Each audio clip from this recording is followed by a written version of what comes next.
तो साल बेग एक म्लेच्छ, माताजी तो उनकी ब्राह्मणी थी पर पिताजी उनके म्लेच्छ थे। हठ पूर्वक उनका वर्ण करके और फिर बालक का जन्म हुआ। साल बेग बचपन से ही कोई भी बात होती है, जगन्नाथ जी जगन्नाथ जी जगन्नाथ जी के बारे में उनकी माताजी सुनाती रहती। जगन्नाथ जी के ऐसे बड़े बड़े नेत्र हैं, तेरे को पता है ऐसे बड़े नेत्र क्यों उनके? साल बेग कहता क्यों? बोले इतनी भीड़ होती है मंदिर में, सब लोग उनको देखें नहीं देखें, इसलिए ठाकुर जी के बड़े बड़े नेत्र हैं। बोले तुम मुझे मत देख पाओ, मैं तो तुम सबको देख रहा हूं। साल बेग कथा सुनता, पर जैसे जैसे थोड़ी आयु बढ़ने लगी, साल बेग अब कहता मां आप केवल कथा सुनाती हो, मुझे जगन्नाथ जी से मिलाओगी कब? मैं जगन्नाथ जी के पास जाऊंगा कब? इस प्रश्न का कोई उत्तर नहीं था मां के पास। कैसे जाएं? पिता बड़ा निष्ठुर है, मारेगा, हत्या कर देगा दोनों की। लेकिन साल बेग को कुछ कहती नहीं। एक दिन साल बेग अपनी मां के साथ छत पर बैठे थे और तभी गांव के लोग भर भर के सामान बैलगाड़ियों में और जा रहे थे। साल बेग ने पूछा मां ये सब लोग कहां जा रहे हैं? मां ने कहा अरे सुंदर तिथि आ रही है, श्री जगन्नाथ जी, बलभद्र जी, सुभद्रा जी तीनों रथ में आरूढ़ होंगे और श्री मंदिर से चल करके वह रथ 2-3 दिन का समय लगा करके और फिर गुंडीचा पहुंचेगा। ठाकुर जी पूरे विश्व के जगन्नाथ है ना, सबको दर्शन देने के लिए बाहर आते हैं। ऐसे उछल उछल करके ठाकुर जी सीढ़ियों से नीचे आते हैं, पंडाओं के कंधे पर हाथ रख करके, और भगवान फिर रथ में विराजमान होते हैं। इतने लोग खींचते हैं, लाखों की तादाद में भीड़ जाती है। सब बातें मैया बताने लगी। बोले वहीं सब दर्शन करने जा रहे हैं। साल बेग पीछे पड़ गया। बोले मां मुझे भी जाना है, मुझे भी जाना है, मैं देखना चाहता हूं वो कैसे। आपने सब कुछ बताया मुझे, उनकी रसोई कैसे बनती, उनका श्रृंगार कैसे होता, उनकी आराधना कैसे होती, उनका मंदिर कैसा है। अरे मुझे तो ये भी पता जगन्नाथपुरी में कौन कौन सी गलियां, आपने सब मुझे बताया, पर मैं प्रत्यक्ष नहीं देख पाया हूं मां, मुझे देखना है उनको।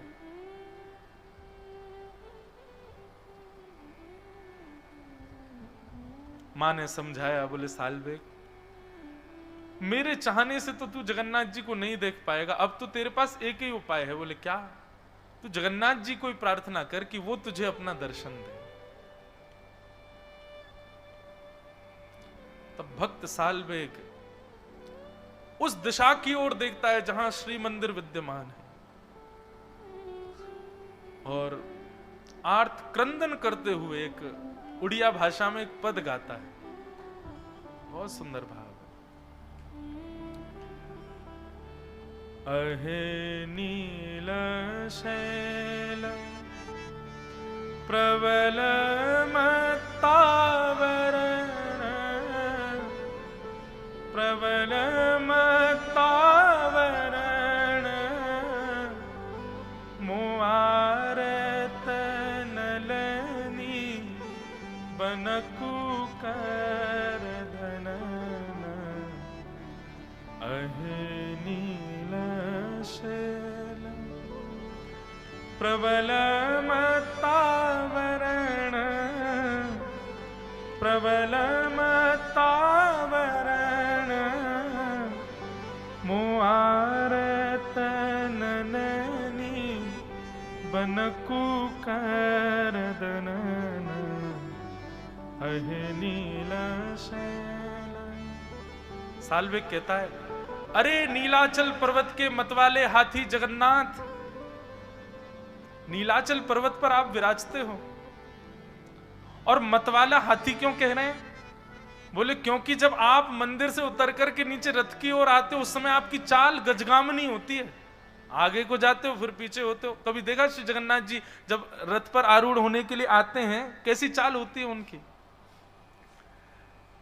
इसलिए साल बेग कह रहा है अरे ओ नीलाचल पर्वत के मतवाले हाथी जगन्नाथ, मोआरत नलनी बनकु कर दलन। मेरे हृदय रूपी सरोवर में मेरे आपके दर्शन रूपी आर्त रूपी कमल को आकर के अपनी सूंड से पकड़ करके उसका भेदन कर दीजिए ना नाथ। सबको दर्शन देते हो, आप जगन्नाथ कहलाए जाते हो, मुझ पर कृपा नहीं करोगे? अच्छा, शायद इसलिए कृपा नहीं कर रहे क्योंकि मैं एक म्लेच्छ का बेटा हूं, मैं एक मुस्लिम का बेटा हूं। नाथ, ये भेद दृष्टि आपके अंदर नहीं है। गजराज चिंता कला थाई घोर जले न, गजराज चिंता कर थाई घोर जले न, चक्र पेशी नक्र नाशी उद्धरी अपन।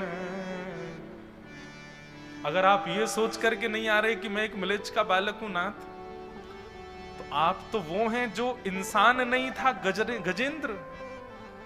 वो उस गजेंद्र को जब ग्राह ने पकड़ लिया तो आप गए उसकी रक्षा करने के लिए, और जाकर के आपने अपने सुदर्शन चक्र से उस ग्राह का भेदन करके और गज की सूंड को पकड़ करके आपने बाहर कर लिया। नाथ, मैं भी आपको पुकार रहा हूं, आइए ना, मुझको यहां से ले जाए, मुझे आपको देखना है और कोई मेरी इच्छा नहीं है प्रभु।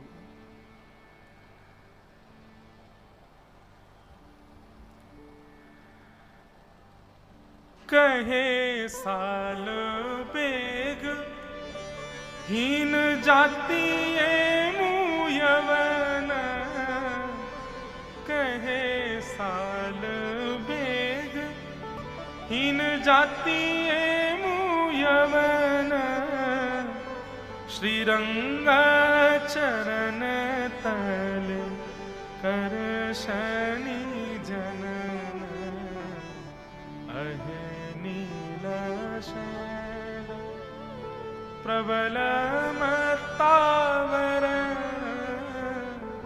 प्रबल मत्तावरण,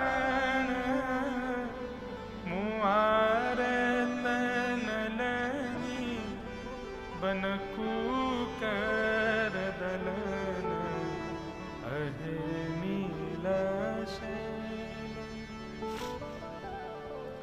सालबेग तो अपने घर की छत पर खड़ा खड़ा गा रहा है, जिस दिशा में जगन्नाथपुरी है उस दिशा में देख करके गा रहा है।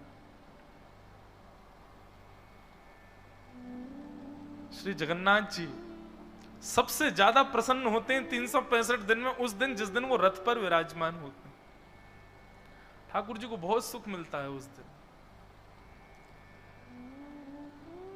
जिन लोगों को मंदिर में प्रवेश तक वर्जित है, उन लोगों को दर्शन देने ठाकुर जी आ जाते हैं बाहर। परब्रह्म परमात्मा जगदीश्वर जगन्नाथ, पूरे ब्रह्मांड के नायक, कितने सरल सहजता में आ जाते हैं सबको दर्शन देने। लेकिन आज जगन्नाथ जी प्रसन्न नहीं है। बलभद्र जी का रथ चल दिया, सुभद्रा जी का रथ चलने लगा, और जैसे ही नंदी घोष रथ का नाम है, भगवान श्री जगन्नाथ जी के रथ का नाम है नंदी घोष, लाखों लोगों ने जैसे ही रस्सी पकड़ करके उस रथ को खींचना प्रारंभ किया, रथ एक पत्थर के भांति स्तब्ध हो गया। सब पुजारी चरणों में गिर गए, घुटनों पर बैठ गए, बोले महाप्रभु कृपा करो, क्या अपराध बन गया हम लोगों से, आज आपका रथ क्यों नहीं चल रहा है। राजा ने जाकर के विनती की, ठाकुर जी के चरणों में प्रणाम किया। भगवान आज भी जगन्नाथपुरी के राजा को अंदेशे देते हैं, स्वप्न देते हैं, भाव बता देते हैं, कोई भी इच्छा उनकी हृदय की होती है तो। राजा ने जाकर के प्रणाम किया, बोले महाप्रभु जी रथ आगे नहीं बढ़ रहा है, कोई अपराध बन गया हम लोगों से। महाप्रभु जगन्नाथ बोले आज रथ यात्रा में भीड़ नहीं आई मुझको देखने वाली। राजा बोले नाथ, जहां तक दृष्टि जा रही है सिर ही सिर दिखाई दे रहे हैं, लाखों की तादाद में लोग हैं, आपको क्यों लग रहा है कोई नहीं आया। बोले पता नहीं, मुझे तो कोई दिख ही नहीं रहा है, बस बार बार कानों में एक ही ध्वनि आ रही है, अरे नीलाचल पर्वत के मतवाले हाथी मुझ पर कृपा करो। तब श्री जगन्नाथ जी कहते हैं मुझे आज कोई नहीं दिख रहा है, मुझको केवल एक मेरे वैष्णव की इच्छा है, जब तक वो नहीं आएगा मेरा रथ आगे नहीं बढ़ेगा। बोले कौन है। ठाकुर जी ने दिशा बताई, इस दिशा में इतनी कोस दूर पर एक गांव है, वहां पर एक मेरा सालवेग नाम का छोटा सा नन्हा सा बालक मेरा भक्त है, वो करुण क्रंदन करते हुए मुझे पुकार रहा है, उसको लेके आओ, जब तक नहीं आएगा मेरा रथ नहीं बढ़ेगा आगे।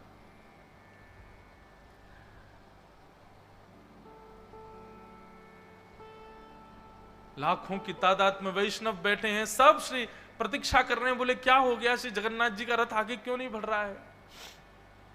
राजा ने अपनी सेना को भेजा, साथ में कई पंडे पुजारी ब्राह्मण भी गए, सब लोगों को भेजा, बोले जाओ पहले सालवेग को लेकर के आओ। इतनी दूर 1-2 दिन तक रथ खड़ा रहा श्री जगन्नाथ जी का, हिले ही नहीं, ठाकुर जी भोजन भी नहीं पा रहे, बोले सालवेग आएगा उसके बाद ही जाऊंगा मैं। तो वहां गए जाकर के, और सालवेग को जब इतने सब लोग वहां पहुंच गए तो कोई दिक्कत नहीं हुई, उसको बाकायदा एक पालकी में बिठाया, और पालकी में बैठा करके नाचते गाते हुए लेकर के आ रहे हैं सालवेग को। महाप्रभु जी ने आमंत्रण भेजा, श्री जगन्नाथ जी बुला रहे हैं सालवेग को। सालवेग तो इतने भाव में चला गया, मां से लिपट लिपट के रोए, बोले मां जगन्नाथ जी बुला रहे हैं। और जैसे ही सालवेग की पालकी पहुंची उस सुंदर पगडंडी पर जहां श्री जगन्नाथ जी का रथ चलता है, लाखों करोड़ों लोग केवल जगन्नाथ जी को देखते हैं उस दिन, लेकिन आज सबकी दृष्टि व्याकुल है देखने के लिए उस भक्त को, जिस भक्त के लिए रथ खड़ा है ठाकुर जी का। जैसे ही सालवेग की पालकी आई, सालवेग सामने आया, सालवेग को देखते ही श्री महाप्रभु जगन्नाथ जी झूमने लगे। उनका अपने अपने रथ के ऊपर ही ब्रह्म वेदी जिस पर ठाकुर जी विराजते हैं उसी पर ही मचलने लगे। पंडा पुजारियों से कहा, बोले जल्दी लाओ, मुझसे सहन नहीं हो रहा है, जल्दी लेके आओ इसको रथ पे चढ़ा दो ऊपर, और मेरे सामने इसको दंडवत करवाओ, मेरे हृदय से लगा दो। आचार विचार वाले बोले, भगवान रथ के ऊपर तो कोई नहीं। बोले अरे सब छोड़ो आचार विचार, बुलाओ उसको ऊपर लेके आओ मेरे सामने। चारों तरफ लाखों लोगों को देखे, उस सुंदर श्री मंदिर का दर्शन करे सालवेग, अपनी मां से जो जो सुना, जो जो भाव, पहली बार देख रहा है जगन्नाथपुरी को। नंदी घोष रथ का दर्शन किया, प्रणाम करके जैसे ही ऊपर चढ़ने लगा, ज्यों ज्यों ऊपर चढ़े त्यों त्यों ठाकुर जी की छवि उसके सामने प्रकट हो रही है। और जैसे ही पूर्ण ब्रह्म श्री जगन्नाथ जी के पूर्ण विग्रह का दर्शन किया सालवेग ने, यहां सालवेग के नेत्र सजल हैं, सामने श्री जगन्नाथ जी के नेत्रों से आंसू गिर रहे हैं। मानो आज सबको लगा हो कि श्री जगन्नाथ जी की भुजाएं सदा खड़ी और खुली इसलिए रहती हैं कि उनको प्रतीक्षा है कि एक दिन सालवेग आएगा और मेरे हृदय से लगेगा। सालवेग ने जाकर के दौड़ करके महाप्रभु जी को अपने हृदय से लगा लिया। देख करके पूरा जगन्नाथपुरी उस दिन भावावेश में प्रवृत्त हो गया। ठाकुर जी को हृदय से लगा करके खूब रोया सालवेग, और हृदय से लगाने के बाद जैसे ही दंडवत किया, दंडवत करने के बाद सालवेग फिर कभी नहीं उठे, चरणों में ही रह गए श्री महाप्रभु जी के। आज भी वहां के सब पंडा पुजारी वर्णन करते हुए बताते हैं कि जो रथ मार्ग है, ठाकुर जी का रथ जहां चलता है, वहीं बीच मार्ग में सालवेग की समाधि है, और आज भी ठाकुर जी अपने उस सालवेग को याद करके अपना रथ वहां रोकते हैं, और रोक करके मानो थोड़ी देर के लिए ठाकुर जी भावावेश में चले जाते हैं, और तब इस भाव का वहां गायन सब पंडा पुजारी करते हैं। अहे नील शैल प्रबल मतावरण मुआरत नलनी बनकु करदन अहे नील शैल। ऐसे श्री जगन्नाथ महाप्रभु। तो लोग पूछते हैं भक्ति में क्या क्या चीजें आवश्यक हैं। जप आवश्यक है, मन की एकाग्रता आवश्यक है, नियम आवश्यक हैं, पर एक बात और लिख लो भैया, मातृ पितृ आशीर्वाद भी बहुत आवश्यक है। साल वेग को अपनी मां की आशीर्वाद से, मां की कृपा से जगन्नाथ जी प्राप्त हुए। यदि मातृप्रत्य प्रसन्न नहीं है बंधुओं, तो भी भगवत प्राप्ति में कहीं ना कहीं बंधन आ जाएगा। तो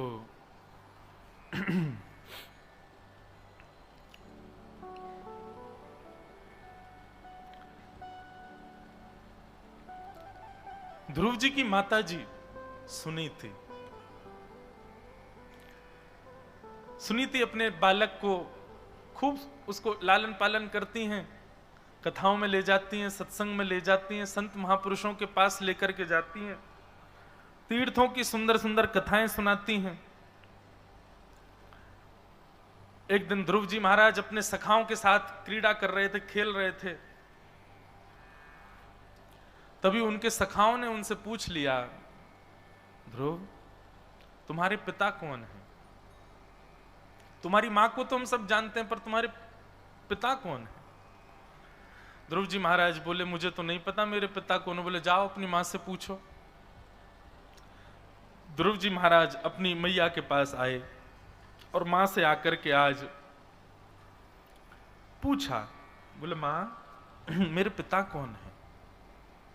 कथा सबको पता है, बस सूक्ष्म में कह के चलूंगा मैं।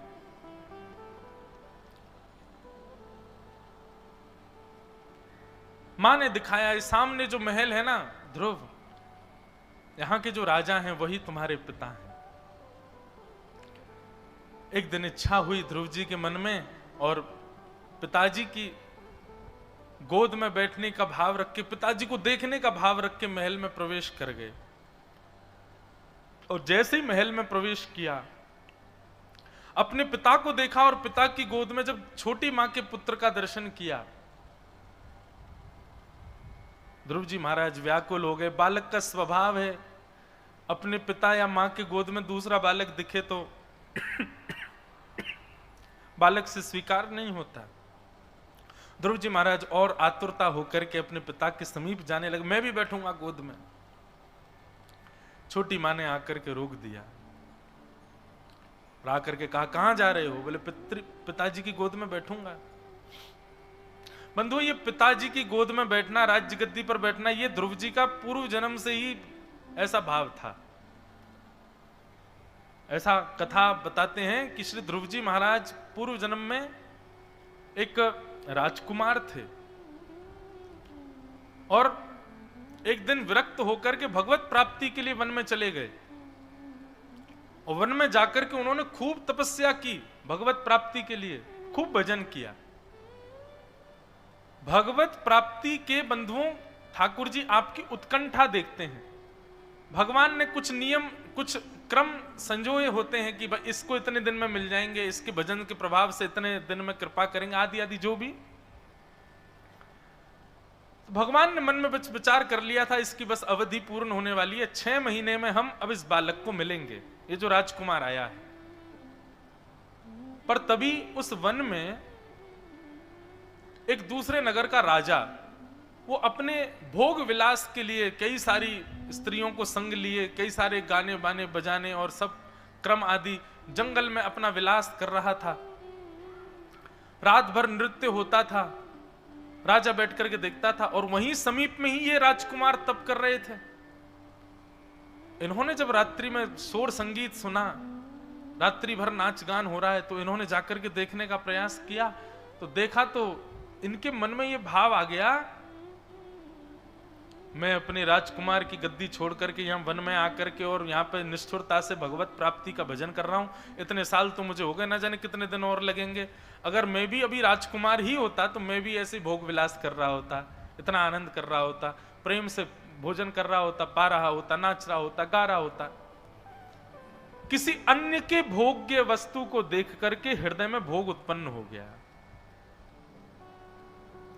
और बस उसी समय जीवन में जितना उन्होंने तप किया था, बस 6 महीने का तप रह गया था, 5 महीने का तप रह गया था, उसमें उतने और कर ले तो भगवान मिलने ही वाले थे उनको।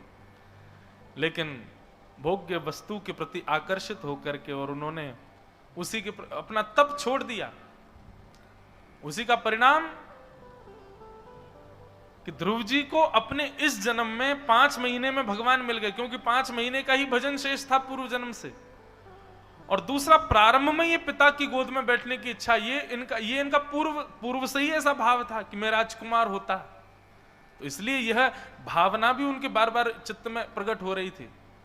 बंधुओं, इससे यह बात निश्चित होती है कि कई बार संसार के विषयों के प्रति आपका मन यदि आतुर होता है तो निश्चित है इस जन्म में तो आपने ऐसा कुछ किया नहीं, फिर क्यों हो रहा है? यह आपके पूर्व देह में ऐसी प्रवृत्ति थी, इसी कारण से वो इच्छा हो रही है। ये आपकी इच्छा नहीं है, ये पूर्व देह की इच्छा है, पूर्व कर्मों की इच्छा है। उसको पूर्ण मत कीजिए, उसके प्रति आसक्त मत होइए। और जिस भाव के प्रति आकृष्ट होकर के आप भजन छोड़ दो, जिस भाव के प्रति आकृष्ट होकर आप सेवा छोड़ दो, कथा छोड़ दो, समझ लेना ये तो पूर्ण रूपेण पूर्व जन्म में मेरी मृत्यु का कारण ही यही भाव था, यही संसार का भोग था। इसी की वजह से भगवान नहीं मिल पाए मुझे, इसका तो विष के समान त्याग करना है मुझे, ऐसी भावना होनी चाहिए। मान लीजिए आप भक्त बन गए, आप कथा सुनने लगे, सेवा हो रही है ठाकुर जी की, पर एक ऐसी कोई चीज, ऐसा कोई व्यवहार या ऐसा कोई सांसारिक भाव आता है, उसके आगमन होते ही, चाहे आप कथा में हो चाहे आप सेवा में हो, सबका त्याग कर देते हो उसके आते ही, तो इसका मतलब क्या है? वो इतना बलवान है कि आपका भजन छुड़वा देता है। तो निश्चित ही यही आपके पूर्व जन्म में मृत्यु का कारण था, इसी कारण से भगवत प्राप्ति नहीं हुई। इसीलिए इस जन्म में शेष भजन तो आप कर रहे हो, पर बार बार वो आकर के बीच में सता रहा है, उसको स्वीकार मत कीजिएगा। ध्रुव जी महाराज की तो भगवत प्राप्ति में बाधा ही राज्य गद्दी थी, उनकी इच्छा हो गई दोबारा से राज्य गद्दी पर बैठने की, इसी वजह से भगवान नहीं मिले, और इस जन्म में भी वही भाव उत्पन्न हो रहा है। परंतु तभी बीच में आकर के मां ने रोक दिया। ध्रुव कहां जा रहे हो? छोटी मां ने, मैं पिता की गोद में बैठूंगा। बोले क्यों बैठना है? बोले मेरे पिता हैं इसलिए। बोले वो तुम्हारे पिता तो हैं, पर मैं तुम्हारी मां तो नहीं हूं ना, और इस गद्दी पर बैठने का अधिकार उसी को है जो मेरे गर्भ से जन्म लेगा। जाओ वन में जाओ, वन में जाकर के भगवान का भजन करो, और भगवान जब प्रसन्न होकर के कहें वरदान मांगो, तो भगवान से मांगना छोटी मां के गर्भ से मेरा जन्म हो जाए। मेरे गर्भ से उत्पन्न होकर के जब आओगे तब बैठोगे इस राज्य गद्दी पर। मां ने फटकार दिया, डांट दिया। ध्रुव जी महाराज वहां से चले गए, अपनी मां के पास जाकर के रोए। ध्रुव जी महाराज ने कोई बहुत शिकायत नहीं की अपनी मैया से जाकर के, बस रोने लगे। मां ने पूछा क्या बात है? तब ध्रुव जी ने नहीं, दासी ने आकर के बताया। बोले आज छोटी मां ने बहुत डांटा और उनसे कह दिया कि वन में जाओ, वन में जाके भगवान का भजन करो, प्रसन्न होकर वरदान मांगने को कहें तब कहना छोटी मां के गर्भ से जन्म लूं।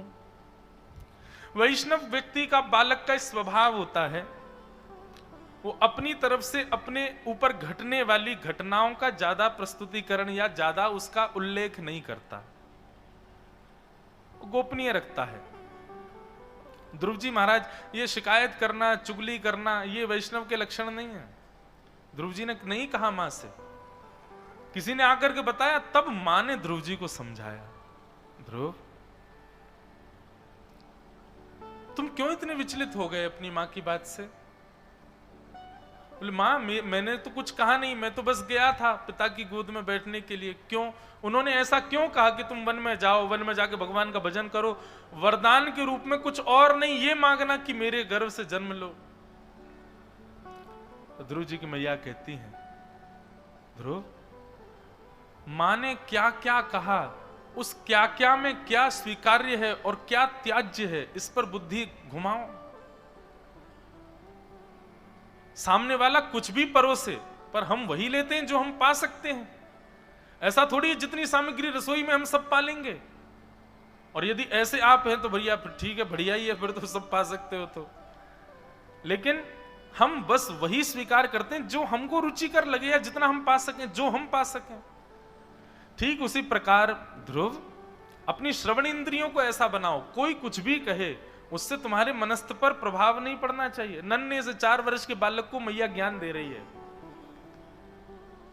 गोद में बैठा करके कहती हैं, माँ ने कहा वन में जाओ, भजन करो, भगवान प्रकट हो जाएं तो उनसे कहना कि मैं छोटी माँ के गर्भ से जन्म लूं। इसमें ग्रहण करने वाली बात यह है कि वन में जाओ, भगवान का भजन करो, भगवान प्रकट हो जाएं इतना भजन करो, ये कहा माने, ये तुम्हारे लिए ग्रहण बात है। और त्याज्य बात क्या है, जो उन्होंने बाद में कहा कि वरदान क्या, वरदान, अरे ठाकुर जी सामने आ गए, इससे बड़ा वरदान क्या चाहिए ध्रुव। लेकिन मां ने आज्ञा करी है, इसलिए इसका पालन तुरंत करो। भगवत मिलन और भगवत संबंधी यदि कोई सामान्य व्यक्ति भी आपसे कुछ कह दे तो उसका पालन आपको करना चाहिए। कहीं ना कहीं यह समझना चाहिए कि ये कहीं भगवत आज्ञा तो नहीं है, कहीं ठाकुर जी की आज्ञा तो नहीं है। श्री हरिराम व्यास जी का एक चरित्र आता है हमारे वृंदावन के। उनका स्वभाव था, वो खुद भी वृंदावन से नहीं जाते थे, और यदि उनको कोई दिख जाता था कि वृंदावन से कोई जा रहा है तो वो पूर्ण तरह प्रयास करते थे कि उसको रोका जाए, और उसको रोकने के लिए जो प्रयास वो कर सकते थे सब करते थे। ऐसा उनका स्वभाव था।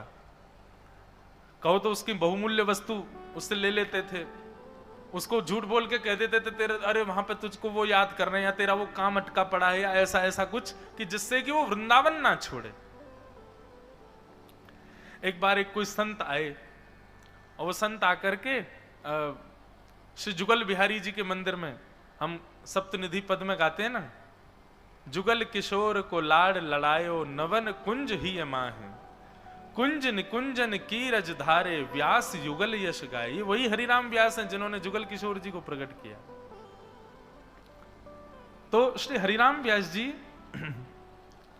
कोई अयोध्या के संत आए थे, कुछ दिन वृंदावन रहने के लिए, अपने साथ में सेवा शालिग्राम जी की लेके चलते थे, वो सेवा भी लाए थे। जुगल किशोर जी के बगल में ही शालिग्राम जी को विराजमान कर दिया। अब वो रोज पद गा के सुनाते थे श्री जुगल किशोर जी को। व्यास जी को बड़ा सुख मिलता था, बोले बहुत अच्छा, ठाकुर जी की राग सेवा हो जाती है इससे। लेकिन एक दिन वो महात्मा उठे और कहने लगे, व्यास जी अब बहुत दिन हो गए वृंदावन में, अब हमको हरिद्वार जाना है, फिर हरिद्वार से हम बद्रीनाथ, केदारनाथ, गंगोत्री, यमुनोत्री जाएंगे, फिर हम वापस अयोध्या जाएंगे, तीर्थ यात्रा पे निकले हैं। हरिराम व्यास जी बोले, तुम वृंदावन छोड़ के जाना चाहते हो? यहां क्या कमी है? ये भोजन की व्यवस्था, सब व्यवस्था, बिल्कुल इस भाव में तो हम ये कह सकते हैं कि हरिराम व्यास जी जैसा ही स्वभाव हमारे दत्त महाराज जी का है, बिल्कुल ऐसे ही है महाराज जी। यहां से कोई जावे को बात कह दे, बस उसको कहेंगे क्या, अब कोई अब व्यवस्था, भोजन प्रसाद है, सब है, रहने की सब व्यवस्था, तुम्हारे खाने पीने, गोदावरी जी का स्नान है, क्यों जाना है? पिछली बार मैं भी आया था तो 2 दिन में जा रहा था, महाराज जी मुझको भी आज्ञा करते, नहीं अभी रुको, पूर्णिमा करके जाओ। मैं तो फिर आगे कुछ क्रम थे तो निकल गया, नहीं तो महाराज जी की तो यही आज्ञा थी, मत जाओ। अभी भी मैं देखता हूँ पलस्कर गुरु जी आदि सब बताते हैं, बोले हम आए, महाराज जी की आज्ञा होगी, नहीं यही रहना है, सब व्यवस्था यही है। हमारे भैया, उनकी सेवा 2 बार तो दत्त प्रभु के चरणों में यहां हो चुकी है, रोज वहां होती है। बेचारे कहीं कार्यक्रम होता करके फिर आ जाते, महाराज जी के यहीं रहो, 1 मास कल्प यहीं रहो, कोई दिक्कत नहीं, कहीं जाना नहीं है। यही स्वभाव श्री हरिराम व्यास जी का था। वृंदावन से जाता हुआ उनको कोई दिख जाता था तो उसके चरणों तक में गिर जाते थे, बोले वृंदावन छोड़ के मत जाओ। महात्मा कहने लगे मैं तो हरिद्वार जाऊंगा, तो बद्रीनाथ, केदारनाथ सब जगह जाऊंगा। हरिराम व्यास जी 4 दिन तक तो उनको टालते ही रहे। अच्छा वो जा क्यों नहीं रहे थे? शालिग्राम जी तो भीतर बैठे जुगल किशोर जी के पास, उनको दें तो वो जाएं। अब इससे हमारे दत्त महाराज जी और इनको भी युक्ति मिल जाएगी, किसी की कोई बहुमूल्य वस्तु दत्त भगवान के पास ही रख देंगे, बोले जब तक ये मिलेगी नहीं जा ही नहीं सकता। कहीं हमारे लाल जी को नहीं बैठा दें भीतर। अब नहीं जा पाओगे, जब लाल जी मिलेंगे तब जाओगे। आज मैं भी कितना पागल हूं खुद ही बता दे रहा हूं।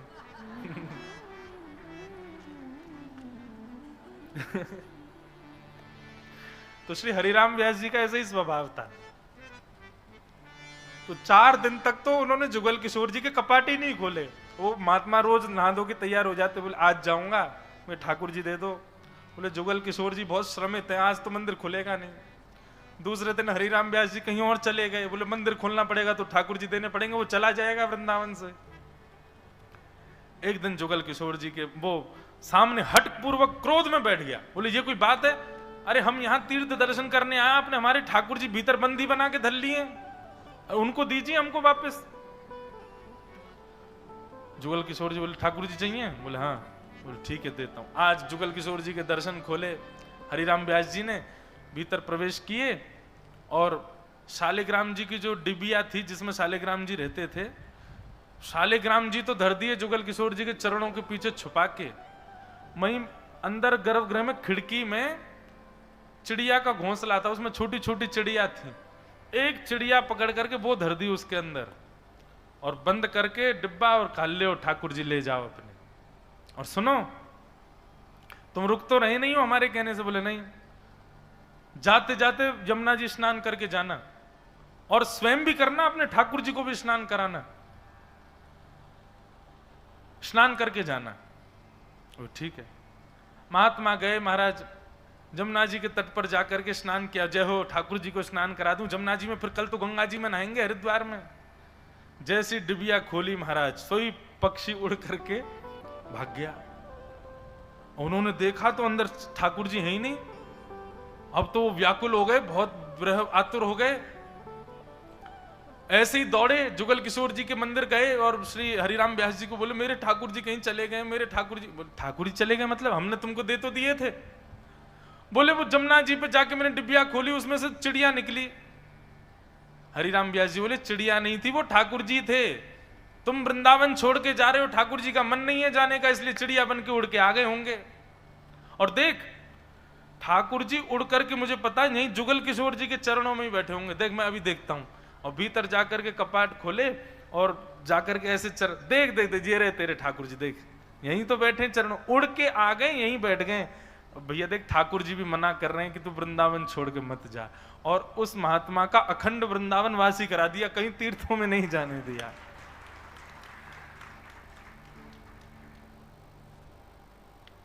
आज से दत्त महाराज जी लिस्ट बनाएंगे, अखंड दत्त धाम किसको देना है। वो दो ही चुने, मैं और आप। महाराज जी कह रहे दो चुन लिए मैंने, मैं और आप।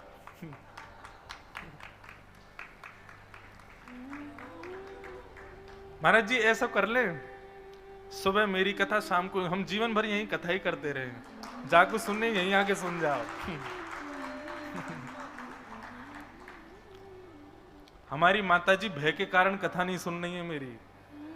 बोले 1 महीना को तो गया है, एक दिन बोल रहा था 4 महीने की करूंगा, एक दिन कह रहा था जो है 1 संवत्सर की करूंगा, अब तो मही रहवे की मन है गोया को। शाम को महाराज जी वीडियो कॉल करती है मैया, वो मुझे ऐसे देखती हैं।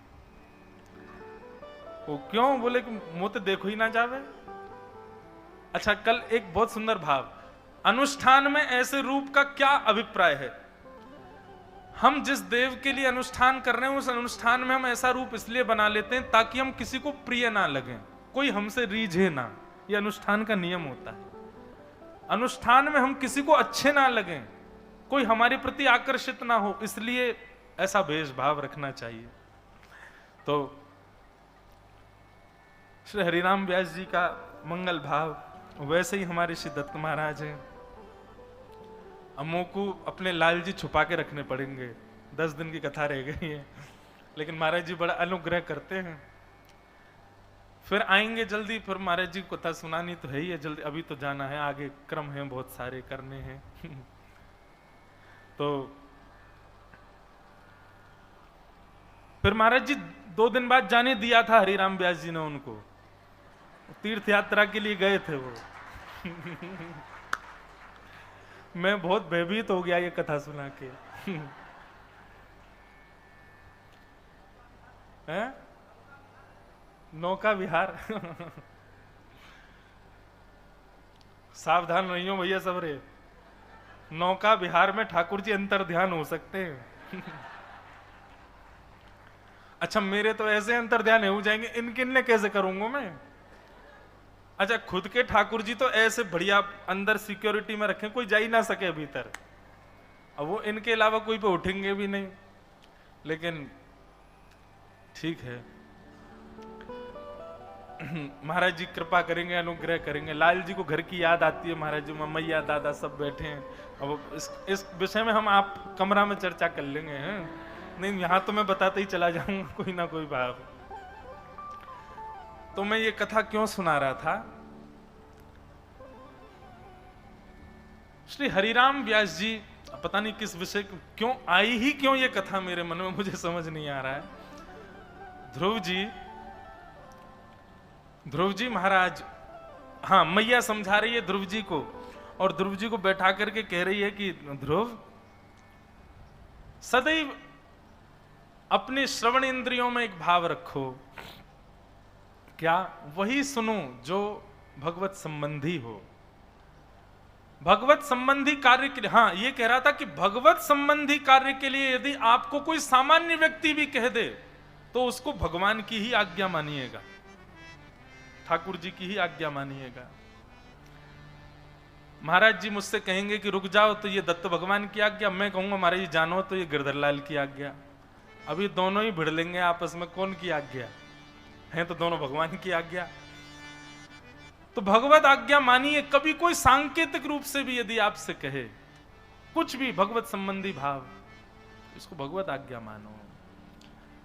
ध्रुव, छोटी मां के मुख से ये बात निकलना कि तुम वन में जाओ और भगवान का जाकर के भजन करो, अरे मां तो ये भी कह सकती थी कि चलो मैं तुमको गोद ले रही हूं, आज से तुम मेरे पुत्र हो, सदा के लिए तुम उनके ही पुत्र हो जाते तो भी संभव हो सकता था। लेकिन एक मां को प्रसव धारण करना और फिर बालक को जन्म देना, यह भी कष्टदायी होता है। कोई मां ये कैसे कह सकती है कि मैं पुनः प्रसव धारण करूं, तुम मेरे गर्भ में आओ तब तुमको जन्म दूंगी, तुम फिर बैठना।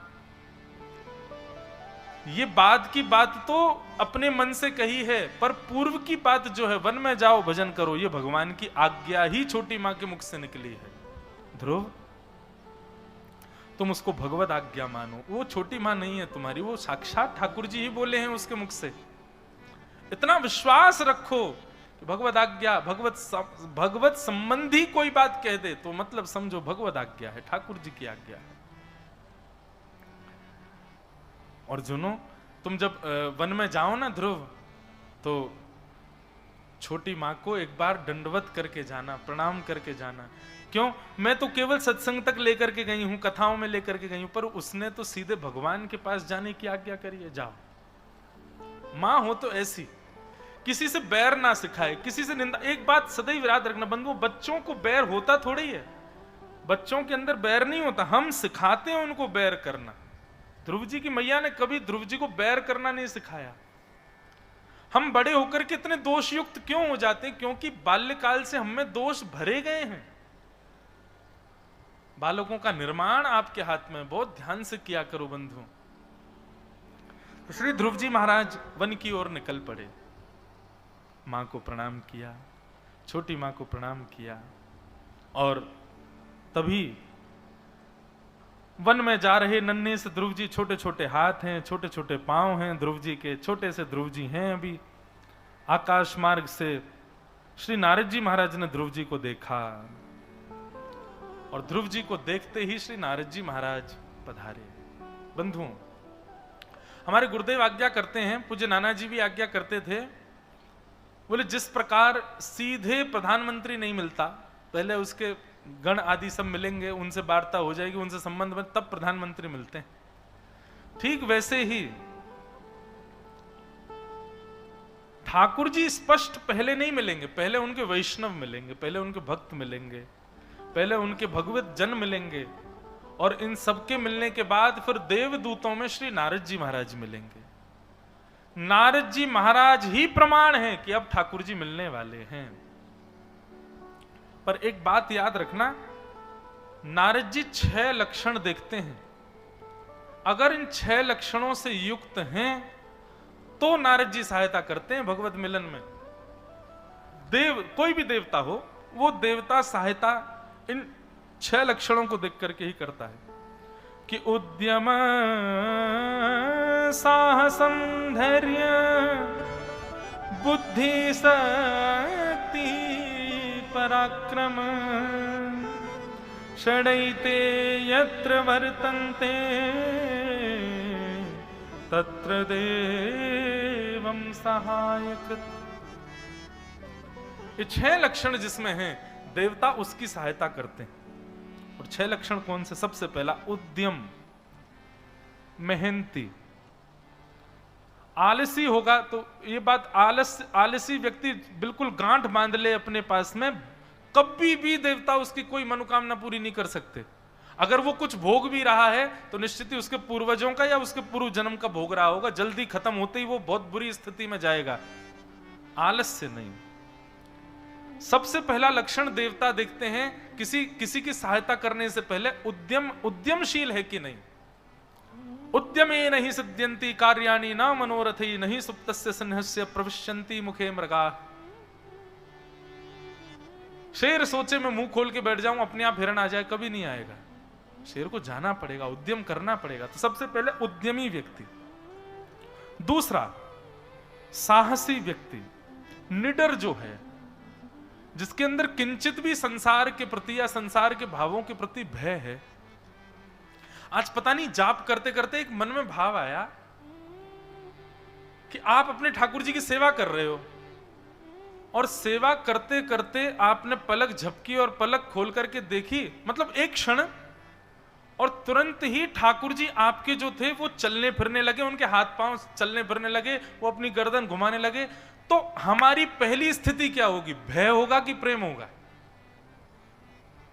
ये चिंतन आज जब के समय मन में आ रहा था, पता नहीं क्यों, और पता नहीं उत्तर के रूप में भय आया कि ठाकुर जी को अगर मान लो जैसे हमेशा रहते हैं वैसे ही ठाकुर जी हैं, और अचानक सेवा करते करते अचानक से ठाकुर जी के हाथ सीधे हो जाएं, ठाकुर जी सीधे हो जाएं, अपनी गर्दन घुमाने लग जाएं, हमको देख के मुस्कुरा जाएं, हम भयभीत हो जाएंगे।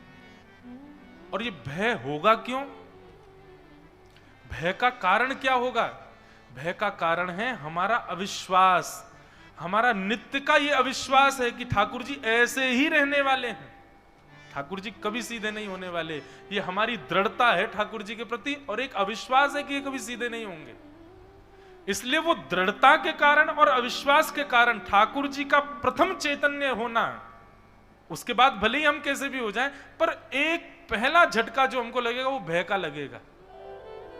ये बात निश्चित है। आज जब के समय ये मन में भाव आ रहा था और इससे मैं बड़ा व्याकुल हुआ कि ऐसा क्यों? हम तो इतना सब करते हैं फिर भी भय क्यों आएगा? क्योंकि हमने ये बात अपने मन में मान रखी है कि सदा ऐसे ही रहने वाले,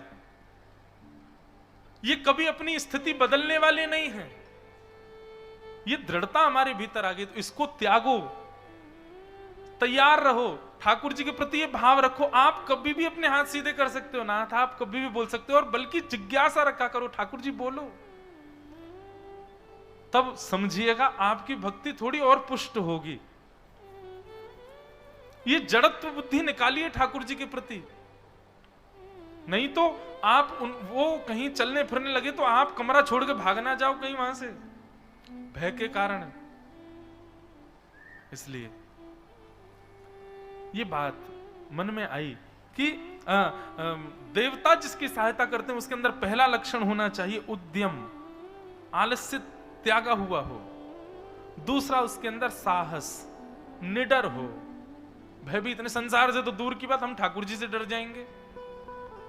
महाराज जी विचार किया जाए, हम वृंदावन की परिक्रमा दे रहे हैं, रात के 2 बज रहे हैं, और अचानक से यमुना जी के पुलिन पर चलते चलते वही बिहारी जी साक्षात जो मंदिर में विराज रहे हैं, ठीक डिट्टो वही बिहारी जी अचानक हमको सामने दिखने लग जाएं, क्या होगा चित्त में? भय होगा कि प्रेम होगा? भय होगा। तो ये भय परिवर्तित हो, इस पर चिंतन कीजिए। और इसके लिए यही है कि आपको ठाकुर जी के प्रति जड़त्व बुद्धि निकालनी पड़ेगी, उनके प्रति चैतन्य भाव लाना पड़ेगा, तभी संसार का भय तो दूर होगा ही, ठाकुर जी का भय भी दूर हो जाएगा। नहीं तो कहीं ना कहीं हम उनसे भी भयभीत हैं।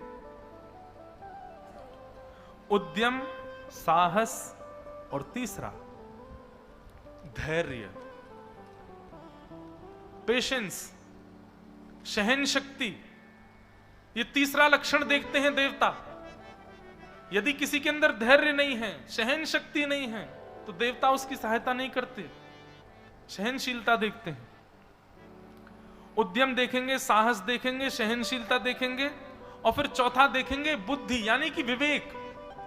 सही और गलत दोनों रास्ते सामने पर ये किसको चुनता है, देवता ये दृष्टि देखते हैं। एक तरफ तो इसको भोग मिल रहा है, एक तरफ इसको अत्यंत श्रम करना पड़ेगा, ये किसको चुन रहा है। एक तरफ इसको जो चाहिए वो मिल रहा है, एक तरफ इसके लिए जो जरूरी है वो मिल रहा है, ये किसको चुनेगा। ऐसी विवेक बुद्धि परखते हैं देवता हमारी। तो सबसे पहला उद्यम देखते हैं, आप मेहनती कितने हो। दूसरा आपका साहस देखते हैं, आप साहसी कितने हो। तीसरा आपका धैर्य देखते हैं कि आपके अंदर सहनशीलता कितनी है। चौथा आप विवेकी कितने हो, सद असद के प्रति कितनी पहचान रखते हो।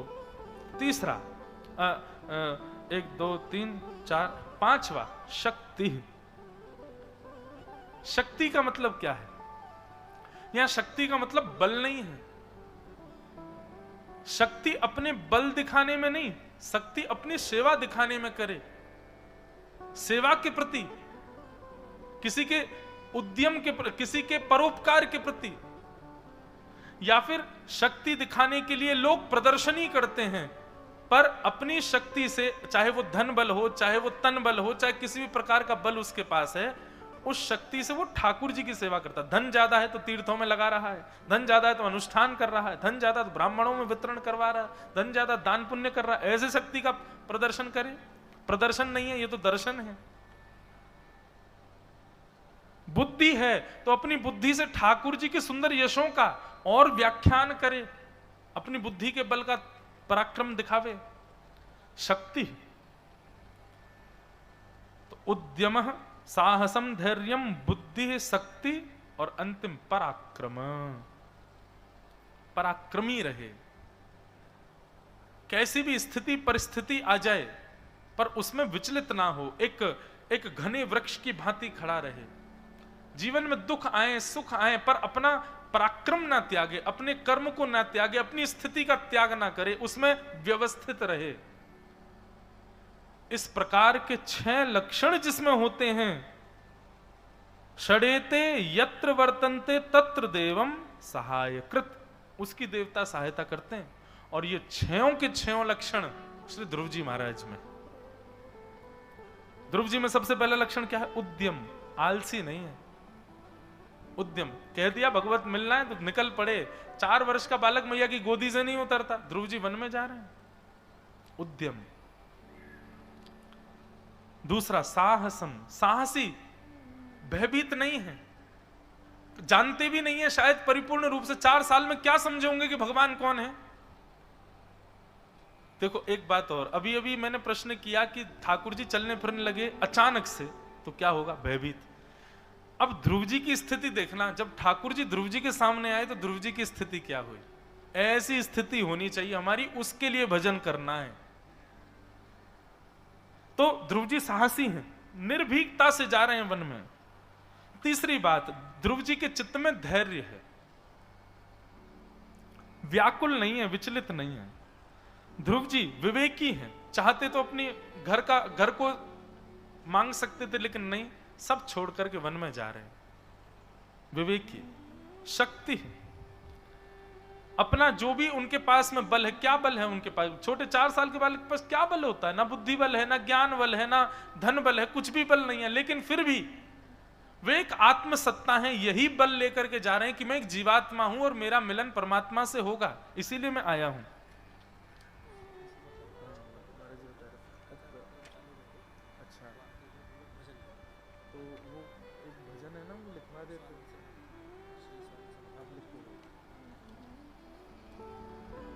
क्या बता रहा था मैं, कहां था, जल्दी याद दिलाओ।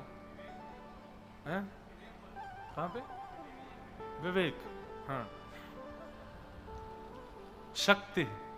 छोटे बालक के पास क्या शक्ति रहती, पर केवल यही बल लेकर के कि मैं एक जीवात्मा हूं, मेरा भगवत मिलन के लिए आना हुआ है, इसी बल को लेके जा रहे हैं कि मैं जीवात्मा हूं, जीवात्मा का एक सूक्ष्म बल लेकर के जा रहे हैं। और पराक्रम, पराक्रमी है, निडर है, वो अपने स्थान से च्युत होने वाले नहीं है, चाहे कुछ भी हो जाए। अब उनके अंदर ये पूर्ण विश्वास है कि मुझे मिलके ही लौटना है भगवान से, नहीं तो आऊंगा नहीं लौट के। ये 6 लक्षण देख करके श्री नारद जी महाराज ने मन बनाया कि इस बालक से मुझे मिलना चाहिए। ये 6 लक्षण युक्त व्यक्ति हो जाए, उसके देव सहायक बनते हैं। फिर नारद जी महाराज प्रकट हो गए। प्रकट होकर के कहा, ध्रुव जी, अब कथाक्रम जल्दी कह देता हूं। नारद जी महाराज ने ध्रुव जी महाराज से पूछा, तुम वन में क्या कर रहे हो, वन में क्यों आए हो? ध्रुव जी महाराज ने बात बताई। नारद जी ने पहले प्रलोभन दिया, जाओ घर लौट जाओ, लेकिन ध्रुव जी नहीं गए। और ध्रुव जी के चित्त में यह भावना आई कि मेरी मां कहती हैं कि ठाकुर जी से पहले नारद जी मिलते हैं, कहीं आप नारद जी तो नहीं है? ध्रुव जी ने जैसे सुना कि अरे बालक तो बहुत जानकार है, श्री ध्रुव जी महाराज को एक सुंदर मंत्र प्रदान किया। भगवत प्राप्ति के लिए ध्रुव तुम्हारी सहायता करेगा। कि नमो भगवते तुभ्यं वासुदेवाय धीमहि प्रद्युम्नाय निरुद्धाय नमः संकर्षणाय च। ओम नमो भगवते वासुदेवाय।